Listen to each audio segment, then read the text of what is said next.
Hello, everybody. We got some news coming out of the USL Championship for our New England teams from both Rhode Island and Hartford. I wanted to do both at the same time because both of them made moves kind of similar to each other, basically. One's an addition, one's a subtraction. We're going to start with Rhode Island first because Hartford's done a lot of moves, adding. This one is a contract extension, so we're going to talk about Rhode Island first because we've talked about Hartford enough right now. So Rhode Island is sending Clay Holstad to FC Dallas, the MLS team, on loan for the rest of the season, and Dallas will have the option to purchase Clay Holstad if they want to. If he doesn't, he'll just come back to Rhode Island. Now, I know there's fans that say was the glue of the team. There's some other people saying we're going to miss him. Obviously, we're going to miss him because he was not only your long ball threat on throw-ins, he was always the guy that was sitting outside the box for rebounds to blast it into the top corner. I believe Top Bins Clay was basically his nickname. And he was always that guy in the midfield that was a dominant presence. That's how I remember him in 24 and a little bit of 25. This year, I'm going to be honest with you with Clay. He got hurt for the rest of his stint that was here in Rhode Island. That's why he hasn't played the last two games, or the last two games in a Rhode Island kit. But I don't think this is as big of a blow as a lot of people are saying. I know some people have told me like he was the glue to that locker room. That's what Kano's there for, okay? Kano is supposed to be that guy. And if you're telling me it was just because of Clay, maybe Kano's not as good as you think he is. But when you look at this team for Rhode Island, losing Clay, it is going to have an impact. Because obviously Zach Hervo is still out with an injury. Your midfield is now, instead of looking like a strength, it's looking like kind of teetering on a little bit of a weakness. What I mean by that is, right now, your midfield is Amos, who's basically the main guy, Hugo, who's a converted center back, who we agree is a great midfielder and is basically playing the Clay role this year, and then you got Atkinson as well, and you could probably put Leo Alfonso in there because Leo Alfonso is more of a midfielder than he is a striker. We've seen that enough of this year. So it's just kind of a little bit of a weakness that I do feel like Rhode Island is going to be in the market for another midfielder. That's how personally I see it. I also see them in addition for, getting goal scoring because that's something they desperately need. They can't just rely on JJ every week to score a goal. When you look at this team for Rhode Island, though, them losing Clay, I also want to say Clay deserves this move. There are 4 players on Rhode Island that I thought deserved to get their second chance in MLS. Clay was one of them. He's going to get his chance with Dallas. I wish him all the best. But like I said, I don't think this is a seismic move where it's going to dethrone Rhode Island and throw them off to where, literally, I just said that on my last recap for the Rhode Island game where I thought they might be a playoff team now. They just need to get some goal scoring. Clay wasn't giving you that goal scoring this year, so you weren't exactly losing anything on that. You want to talk about a presence in the midfield? Sure. You're losing that. Now you need to go find a replacement for it. From what I'm hearing, they are trying to get a replacement for that. They're in talks right now with a team right now, so we'll see what happens there. Though on the other side, you look at Hartford. Hartford didn't add, they just contract extended one of their players. And I think it's a good signing for them. So Sebastian, he's a midfielder, number 22 for Hartford Athletic. He has been signed to a 2-year extension after this season. So it doesn't count to this year, it's the following year. And when you look at Anderson, there are 2 players I will say that in my opinion,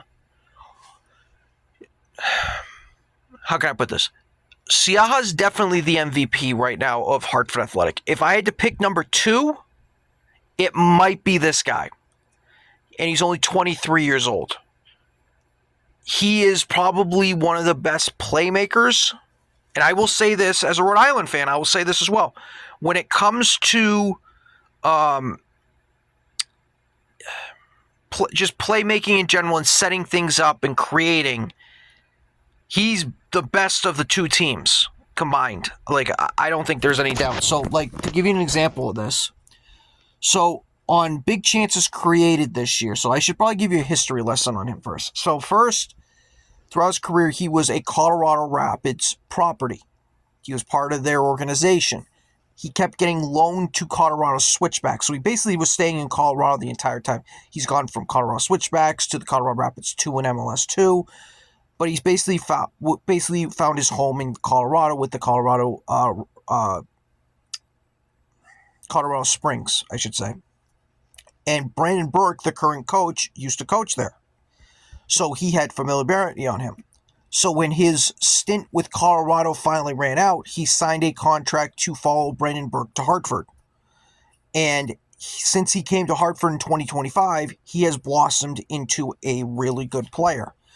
And he basically, the best way to describe him is he's best out wide. Where I've seen him lately, now he hasn't played since their USL Cup game against Westchester. So he hasn't played since July 12th. He hasn't played since then. But he is a player that consistently will give you minutes. When Hartford Athletic put the presser out on him, they say he's played 1,052 minutes. I'm reading from the thing right now. He this year only has 1 goal, 1 assist. Now, if you've seen Hartford, you've seen any of my reaction videos, Hartford's offense is non-existent. But it's not because of Sebastian Anderson, who has right now a 7.29 rating. He has been very good in the midfield. In the 12 matches that he's played in league play, he has 15 interceptions and 19 takeaways. And the reason why I want to mention that is this is where Sebastian's game elevated since coming to Hartford. Because when he played at Colorado and the Colorado Switchbacks, well, I wouldn't even say the Colorado Switchbacks, but I would say more Colorado and Colorado 2 of MLS Next,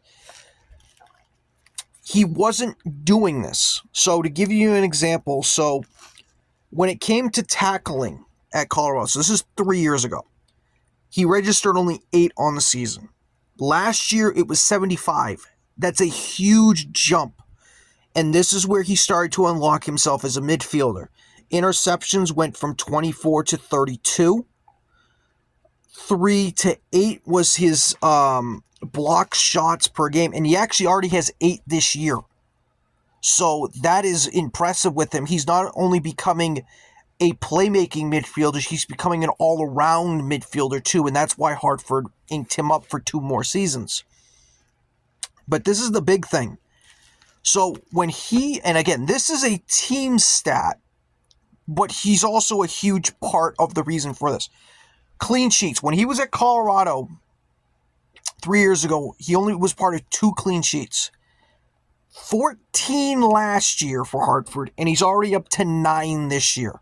Siaha is a big reason why that they've had so many clean sheets this year, but Sebastian Anderson should be up there as well because he is a big reason, as a big maestro of the midfield. Now, again, he only has the 1 assist. That is down from last year where he had 7. So he has only the 1 assist. He also only had 4 assists the previous year in Colorado's organizations. But this is where I want to talk about before I got distracted with everything else. The big balls created. This is where he's the maestro of the midfield. So last year in 35 games he had 5. In Colorado in only 18 games he had 3. This year, in the 16 games he's played, I'm talking about totality-wise, so he's played 12, but he's played 16 games. 7. He's already made more big chances created. I don't know why I said big balls created. big chances created. He's already surpassed the total he had last year. And that's probably because when Hartford has corner kicks, he's the corner specialist on the right side. He is their corner specialist. But he's mainly on the right-hand side, or excuse me, for the left-hand side corner kicks. On the right-hand side, he's basically the guy on that side that's controlling the scrimmage. And I think Brandon Burke loves him. I think he really does. That's why he went and got him when he was available. I like this move for Hartford to ink him up for 2 years. If he continues to grow like he's doing, though, I could see a team in MLS do like they did with Clay Holstad with Rhode Island and approach Hartford for a loan to bring him back, because I think Sebastian is starting to tap into his potential that Colorado thought they had and he didn't show, and he's finally showing that with Hartford under Brandon Burke. Now, Brandon Burke usually brings out the best of players anyways, but this is different. This is him starting to tap in his potential and becoming all-around great midfielder. He was also Team of the Week when it came to USL in Week 3. So, again, he's currently not available right now. He hasn't been playing for, as we're approaching the end of July, for about 3 weeks now. But Hartford decided he has deserved this contract. They inked him up for 2 more seasons after this. Very good business move for them. And considering last year he had a 7.13 rating. So his ratings have been good.